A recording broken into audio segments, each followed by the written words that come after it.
We've come together to thank you for your goodness. We're so grateful for who you are to us. I love you, Lord. Good morning, good morning. Mercy never fails me. Y'all come on in. And all my days, I've been held in your hand. Good morning. The moment that I wake up. Rebecca, good morning. Cassandra, good morning. Oh, good morning. Set the captives free. Cynthia. Lucas. Adrian, good morning. Hicks. Jeanette, Sharon. Marlene. Tristan, what up, fam? All my life you have been so good. Marley. With every breath that I am made. Marlene. Cheryl, Nancy. Good morning, Mom. Of the goodness Sean. of Christine. Sharon. I love you. Sean, Austin. Molly. What's up, Molly? How you been, girl? The fire Miss B. in darkness. Jess. Melissa. You are Caitlin, Rhonda. I've known you as a Anne. Marie. Dr. K. Annie. Dr. Dre. in the goodness of God. Yo, Pastor Dre. Come on, can you sing that with us? That worship was unbelievable. That worship was unbelievable. And all my life you have Jonah, what's up? Good morning. Nancy, today I didn't see my brother. Oh, that's awesome, Nancy. Lisette. Miss Larissa. Nat. Joseph, good morning.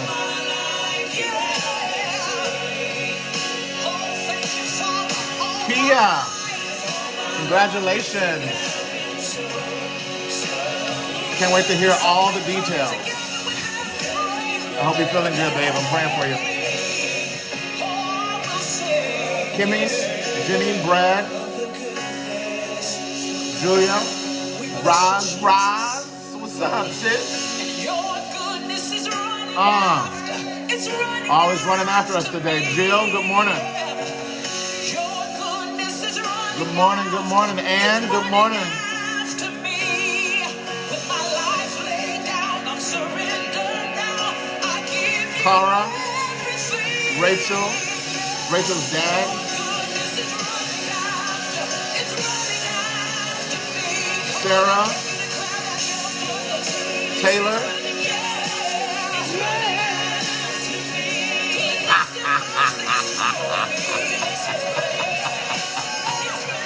Elaine, that's hilarious. You are right. Pray for me. We working on it. Oh my goodness. Allison, Robin, good morning. Chris, Chase, Tori, Rochelle.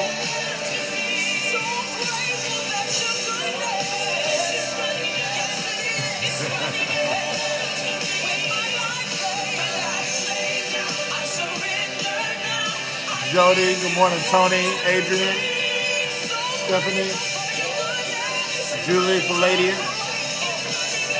So you. Good morning.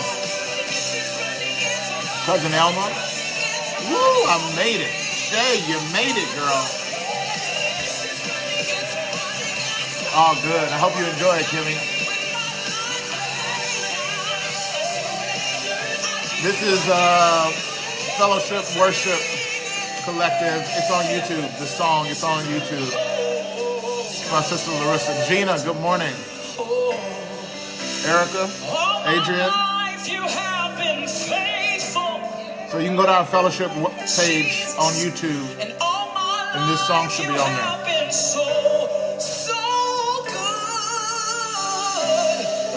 Lori, Lindsay,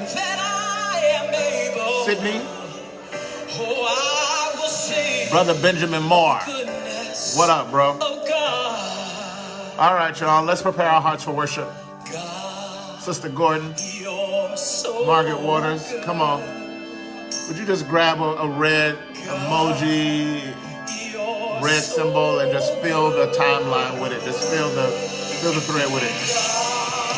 Oh, LaRosa, I need my towel. Thank you, Stephanie. Net, Cole. Come on, y'all. Let's go red. Dr. Danny Holland. Yeah, come on. Joy Flores. Come on, Natalie. Let's declare his goodness in this morning.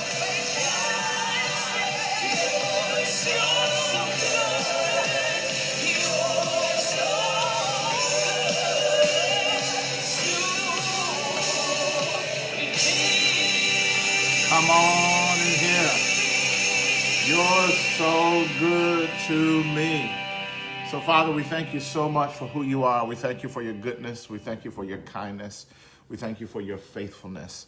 Father, would you meet us in this place today? Would you show yourself strong in this place today? Would you come and sit with us as we gather together around your word, as we gather together in community with one another? Father, would you give us a word? Would you give us a word? Would you give us a word so that we might experience the power of your glory in this place? We thank you. You are good, you are kind, and we love you, Lord. In Jesus' name, amen. Good morning, good morning, good morning.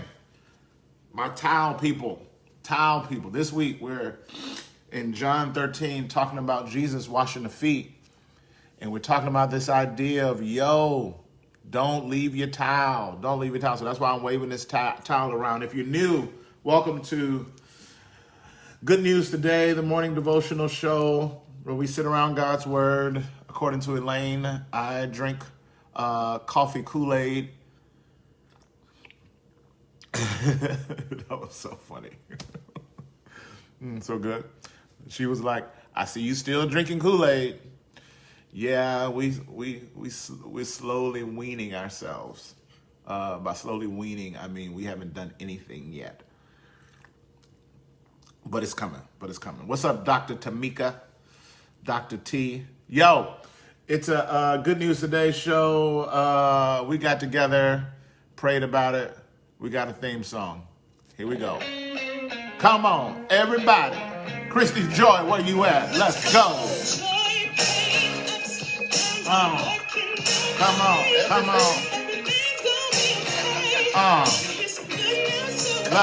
Let's go. It's a new day. God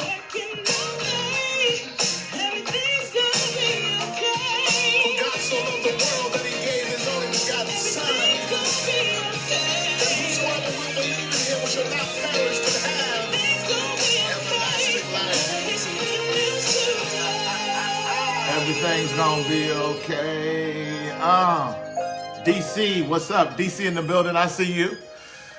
Yo, everything's gonna be okay. Everything's gonna be okay. Shan, what's up? Everything's gonna be okay. Everything's gonna be okay. Period.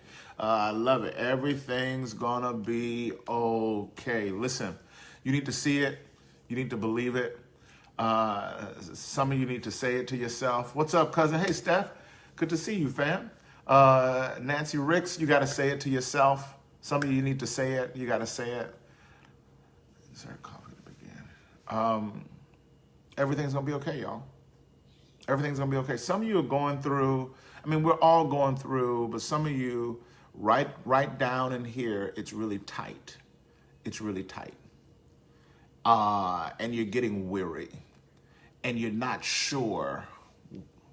You're frustrated because you don't know what's ahead. And you were doing good. You were doing good. I don't know who you are, but the prophetic is on me right now. I don't know who you are. You were doing good, but it's time now to start making decisions about the next season. And you're feeling like you're having to make decisions, and you're frustrated and you're overwhelmed. You're overwhelmed because you just don't know. And there's so much you don't know. So you don't have clarity, but you're feeling like you feel this pressure to make decisions and to decide some things. And I'm just telling you, Don't allow the timeline to create anxiety. Don't allow the time to pull you out of his presence and his peace. Don't allow the timeline to snatch you out from the place that he's called you to be, and that is his presence and in his peace. He's going to provide all you need. I don't know who that's for this morning, but that's a word this morning for somebody. He's going to provide all you need. It may not be like you thought it was going to come, because he's reframing, he's reshaping. Some of us, he's bringing us back to our righteous mind. Some of us, he's bringing us forth to our righteous mind. So your perspective of what the future was, what's up, Mark? Your perspective of what it was going to be, it probably ain't gonna be that, but that's okay. It ain't gonna look like that, and that's okay. So here's the deal: the frustration and the crisis is not that you don't know what it's gonna be. Come on, let's confess. The frustration and the crisis is it's not gonna be what you thought it was.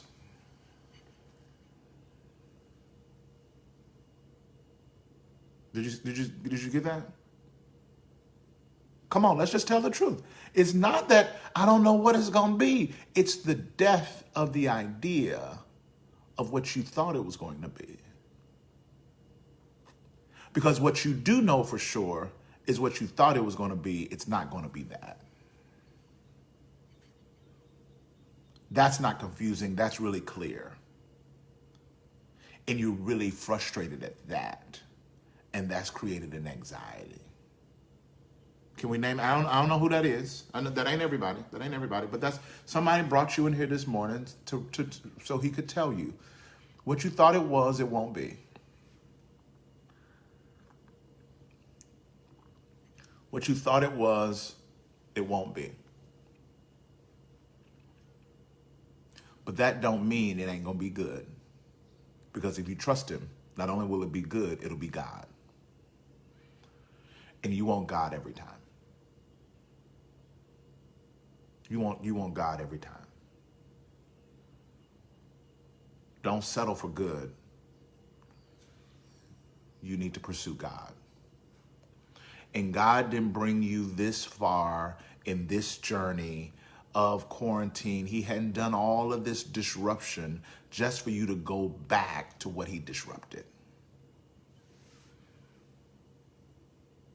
Okay? So now what's happening is, watch this. The season is changing. The season is changing. And you're about to go into a new season knowing less about the future than you ever have before. And you're not used to the season changing and you not knowing. So the season is shifting on you. The season is changing. And quite honestly, the natural season, the very natural season is the weather's changing. The season is changing, and you can see fall on the horizon. Both natural physical fall, but some of you spiritual fall. It's a spiritual season. You can see the shift on the horizon. Some of you, relationships are changing. Some of you, it's relational. And you're feeling the tension and you're feeling the shift. Watch this. Oh, this is such a good word. This is such a good, because sometimes God will pronounce the benediction over a relationship, but you're still hanging in the parking lot fellowshipping. We used to hang out. Those of y'all on here from Mississippi, y'all know we'll have musicals and we go to church. We was church kids, y'all. We were church. So we didn't hang out. I didn't grow up hanging out in clubs, going to parties and all that kind of stuff. I got into that at some point a little bit, but we was church kids. We would go to late night music. We was in church. Stephan, if you still on here, we'd be at Greater Fairview at the church and we'd just be up in that church. But what happened is all the young people, we at church having a good time, we pronounced the benediction and the service is over, but we still hanging out. And there was That was a dear one. Yeah, I see. Y'all know that. We would still be hanging out, and what would happen is inevitably there's a deacon or somebody whose job was to lock the church up, and we still up in there hanging out. We still going to do that thing, and eventually that deacon, he'll hit them lights, and he'll just flicker the lights and just turn the lights off. Yeah, in other words, you ain't gotta go home, but you got to get up out of here. You got to get up out of here. Some of y'all, God has pronounced a benediction over some stuff, and you still hanging around. And now he's flickering the lights and saying, yo, you got to get out of here. You got to get out of here. You got to get out of here. There are places where he's pronounced a benediction, but you're still hanging. You're still hanging. You got to get to the other side. So the anxiety and stress, let's just name it so we can truly get deliverance from it. Let's just name the anxiety and stress. The anxiety and stress is not that you don't know where you're going, it's that where you've been can't keep you no more.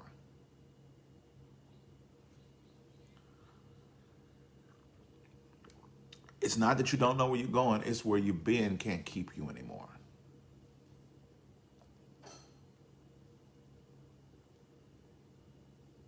So he's shifting. And when you don't move when he moves, it becomes frustrating. What's happened over here? Is this account okay? Is my Instagram okay? Okay, there we go. All right. Yeah. And when you don't move when he moves, it becomes very frustrating. Watch this, watch this, watch this, watch this. If you hold on to something that God has pronounced a benediction over, and if you hold it too long, it becomes toxic. Excuse me, it becomes toxic. It becomes toxic. So here's the deal. The Romans were phenomenal at torture.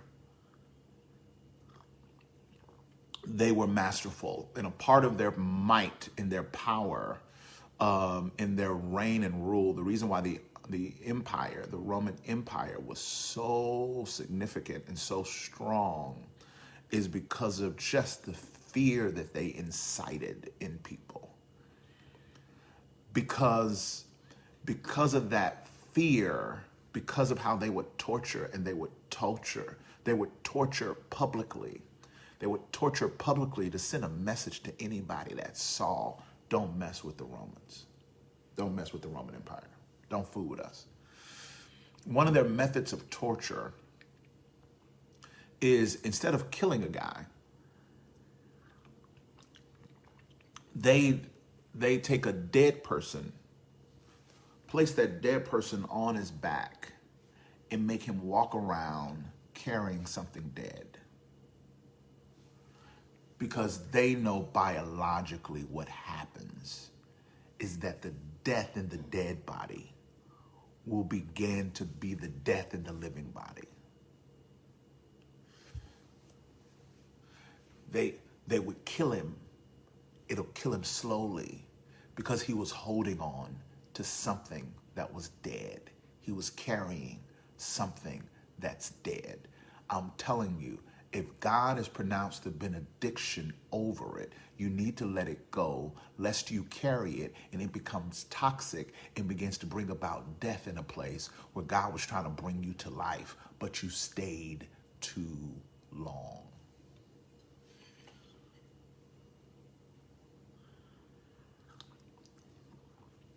That's right. She's redeemed. That's right, she's redeemed. Decomposition.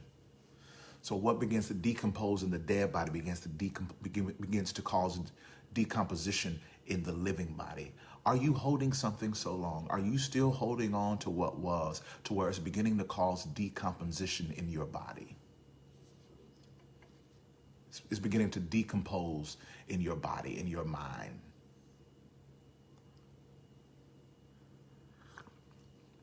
So your job may have to look different. For y'all teachers out there, teaching is going to have to look different. You still mad because you ain't gonna be able to teach the way you used to be? Or are you starting to pray and say, Lord, give me imagination, give me innovation, give me creative ways so that I might show up in this current cultural moment with light and hope and perspective and not just a bad attitude? Come on. Church, we gotta do church different. We gotta do church different. The way we gather fundamentally will not be the same for another year to come easily. Y'all know vaccines ain't, regardless of what you hear in the news, vaccines ain't gonna come overnight. It's gonna take a while to get there. We're gonna be here for a while. So are you gonna sit here and have an attitude and just wish we can go back to where we used to be? Or are you gonna start stepping your game up and saying, Lord, give me creative imagination. Give me innovation. Give me new ways of thinking so that I might match this cultural moment. So that I might match this cultural moment. God is doing a new thing. The year of Jubilee will come around, I think, every 50 years, I believe. And there was a cycle, I believe, every 7 years or something like that. All debts would be canceled. The ground would have to sit dormant for a year. And the crops would go, and they would to make sure that it was, he reset the whole board so that the whole game would just flip. Biblically in the Old Testament, it's like playing a game. It's like Uno. Uno has this new rule now because y'all know we be making up rules. I love that. I love that, Calvin, of prophetic imagination. They got these new rules. Have y'all seen this? Where at some point you can pull a card and you can literally change your hand with somebody else's hand. You can actually exchange hands with somebody else. And it flips the whole game. So I had my hand and I was good, and now it flips it, and now I got a whole nother hand. I believe God is resetting the whole board and the whole game. And I'm telling you, he's saying, I'm changing your hand. I'm resetting the whole thing. I'm resetting. So folks that had access, God has moved it to where access is in a different place. Folks that didn't have voice before, you got voice now in a way you never had before.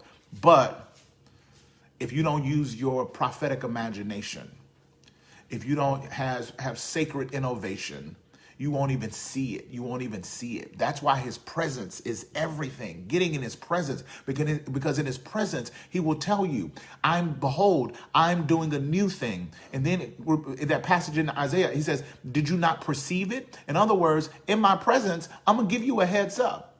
You'll be able to perceive it, but that's why you got to get in my presence. It's a year of Jubilee. I'm flipping the script. I'm changing the game. It's a 2020 vision. But if you can't see me because you're not in my presence, you will miss it. So the game has changed. The rules have changed. And recognize it. The whole industry, like physically, economically, the whole industry has changed. The whole industry has changed. Restaurants won't survive this season because the whole dynamic of how we even engage food is there. But delivery services are through the roof right now because we all getting groceries delivered, we getting food delivered. Hold on. So if you were struggling as a little driver, wishing you could get some work, you working more so now than anybody else. The whole economy changed. He's just flipping things. So instead of getting mad at something you can't change, why don't you get changed into something that can bring peace and hope in the world? You can't change it, so you need to get changed. I'll say it again. You can't change it, so you need to get changed. So, and this isn't where I'm going. I just kind of prophetically stumbled over up in here. So somebody was praying. Somebody must have been praying, Lord, give me a word today. And the Lord was just like, okay, go over here. Say this.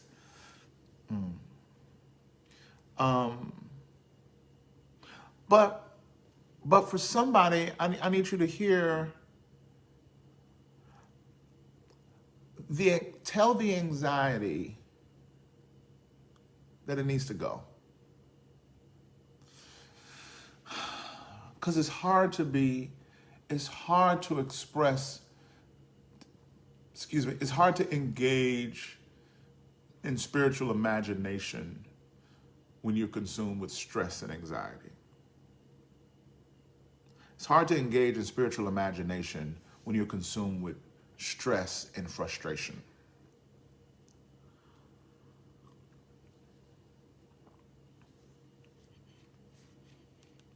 You know what I'm saying? So even somebody just said this good news today. Even this moment that we're having right now, it's a product of quarantine. And I didn't even know it. I didn't even know it when we first got it. The Lord just said, do a morning daily deal. And I just started coming on Denise, and we just started meeting, and y'all just started coming, and we've been doing, and God's been doing so much. What if I didn't listen to God? What if I didn't use my imagination and say, God may want to do a new thing in this space? So even what we're sitting in right now, y'all, we wasn't sitting in this. I'm sorry, y'all. This Instagram, this thing, the poor connection over here.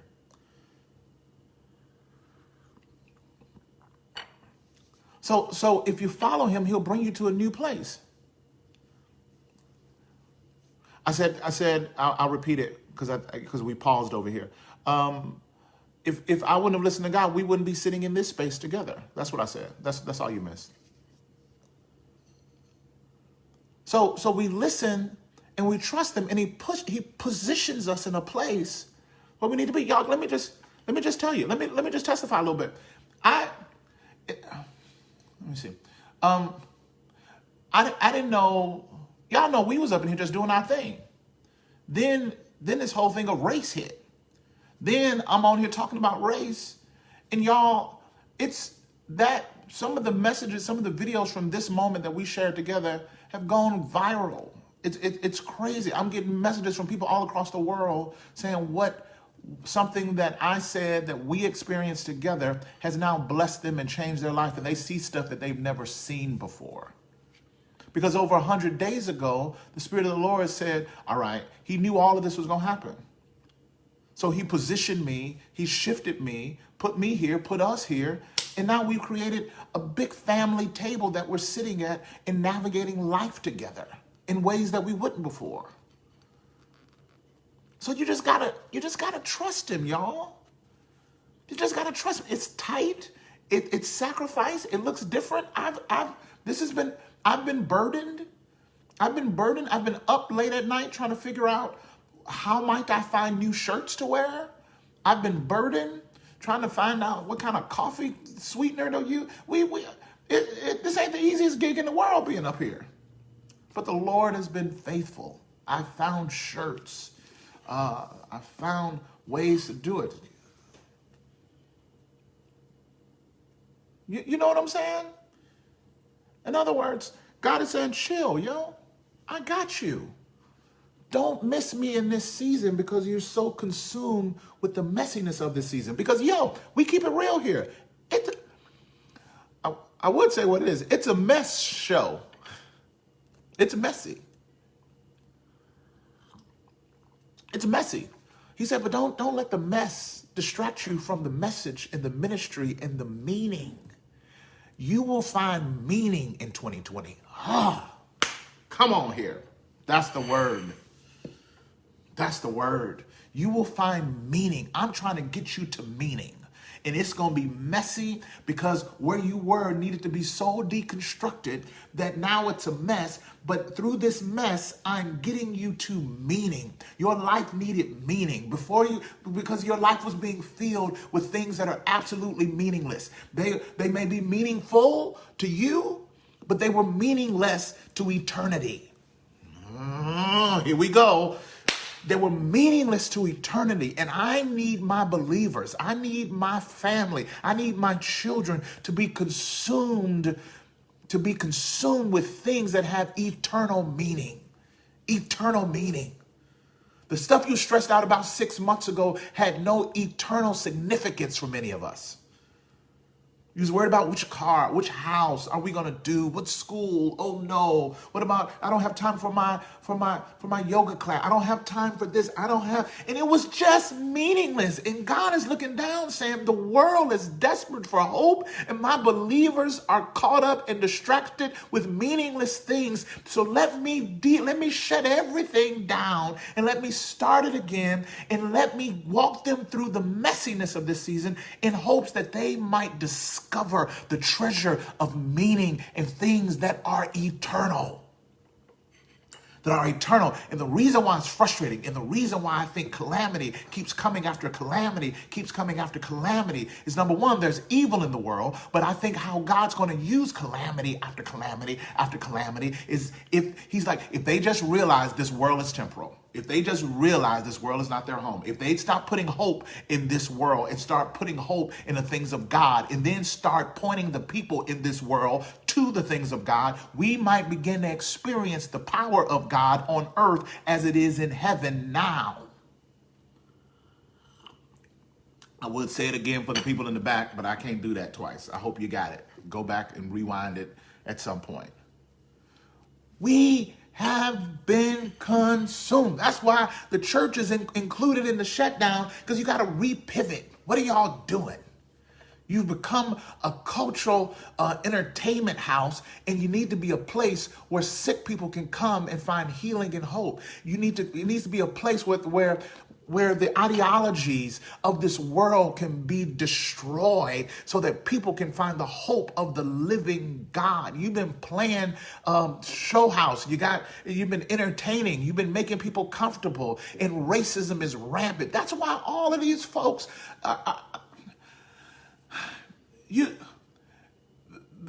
the blindness of racial injustice in the hearts of the people of God is devastating to see.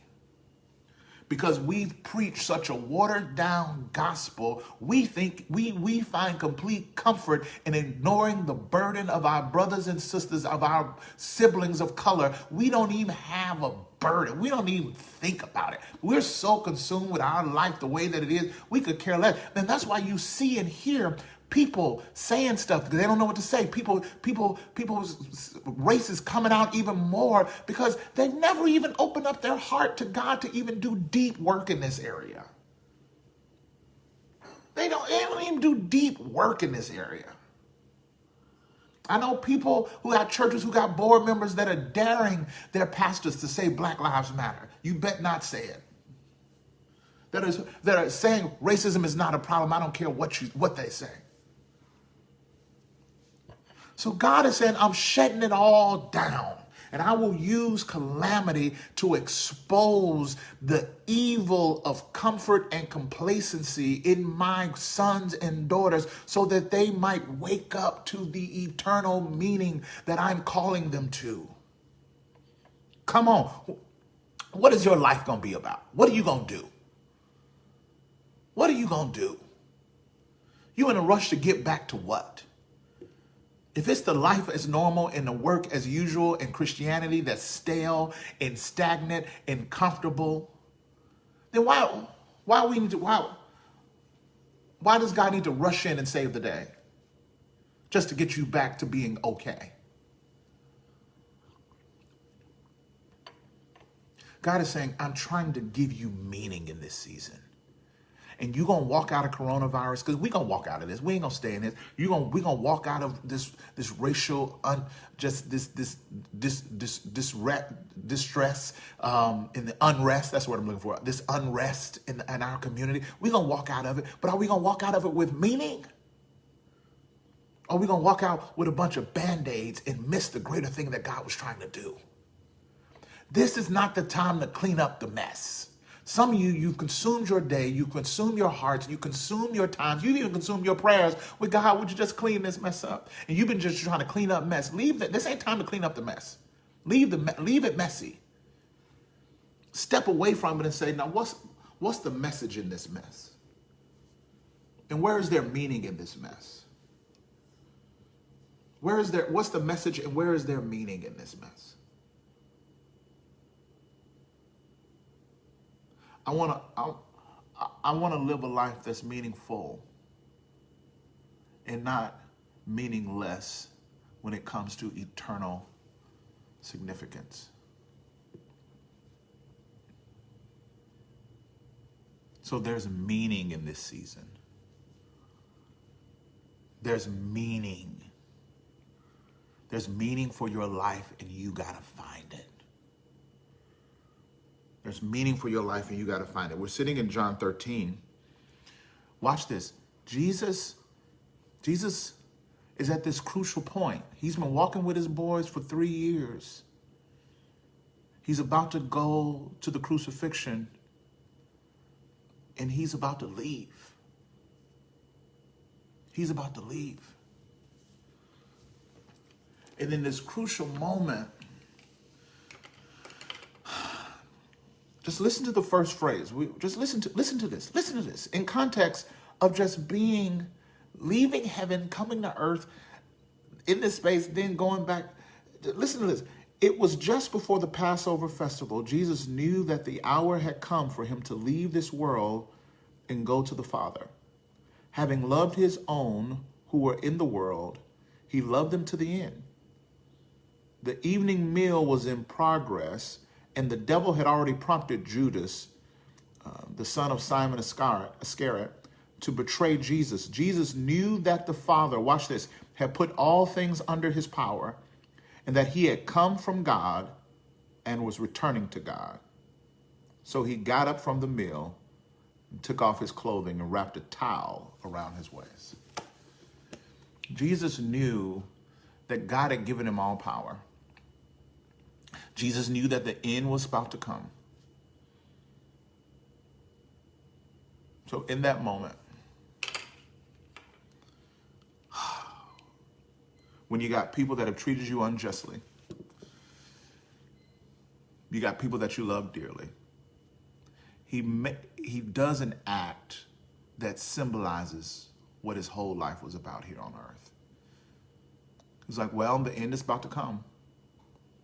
Let me do it. Let me do it. Let me show them why I even came to begin with. And he starts washing their feet. Because Jesus' whole life was an offering to be poured out, not to be poured in. I think we see our lives as a place to be poured into. But God is saying, Jesus is saying, my life was a life that came to be poured out. And when I poured it all out, I went back home to my Father. This world is not our home. But while we're here, is your vision to be poured in, or is your vision and passion to be poured out? God is saying, you want to find meaning in your life? Pour it all out. Pour it all out. Pour it all out. Your meaning is found in the emptiness of yourself. You won't find meaning when you're full of yourself.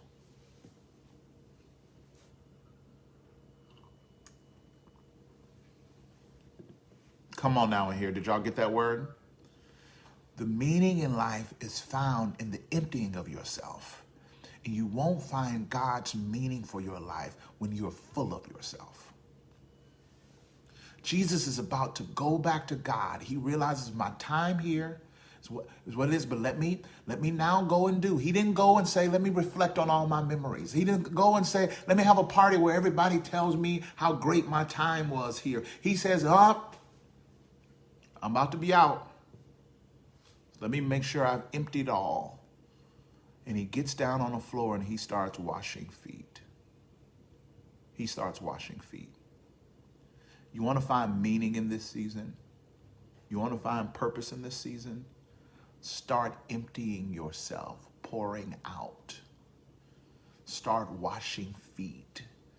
Grab your towel and make your life a life of serving and loving your neighbor and advocating for the same. My life is about making sure that my siblings can experience the fullness of God with no obstruction. And that's a calling worth giving your life to. That's why you innovate in the classroom, teachers, because those kids need no obstruction. Corona can't disrupt them. So if you got to get online and teach on Zoom and figure out how to teach and be creative on the camera, you get in there because the mission is too great. That's why as a pastor, I wake up early and I got cameras up and I got set up and my kids can't come up and eat Captain Crunch in the morning between 8 and 8:45 because the mission is too great. There's somebody that needs to hear, that someone needs to see. And I can't let Corona and an inability to get together in one room to stop the mission. So you use prophetic imagination, creative innovation, and you get it done because the mission is too late. And my meaning is found in the mission. It's who I am. It's why I am. So you get in there and you get it done. You're a police officer, you get in there and you turn the light on and you pursue the greatness of God and you stand in opposition of systems and practices that oppose and resist. And you may be a small voice. You say, what can my small voice do? The only thing that's ever changed the world are a bunch of small voices coming together. So you get in there and you innovate and you do what you think. You do your thing. Come on in here, somebody.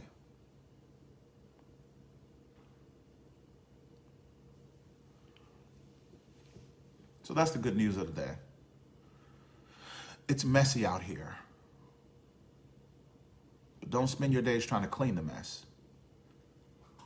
You need to look for meaning in the mess. Because the season is changing. And I believe God's doing a new thing. I can perceive it.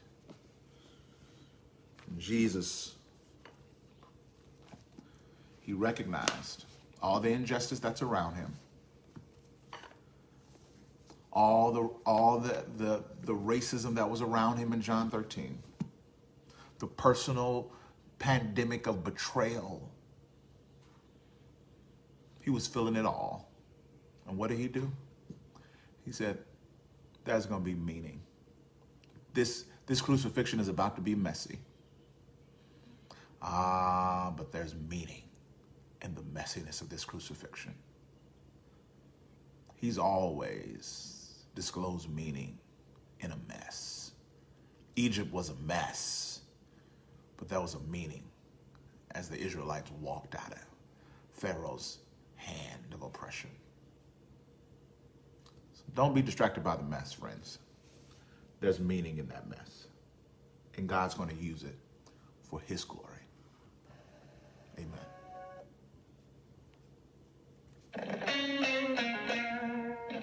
See y'all tomorrow. Let's go. God bless y'all. Love you. Everything.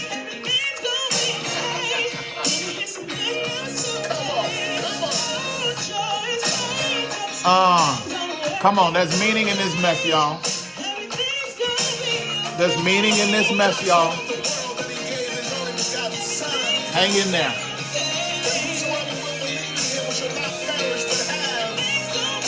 Love y'all. See y'all in the morning.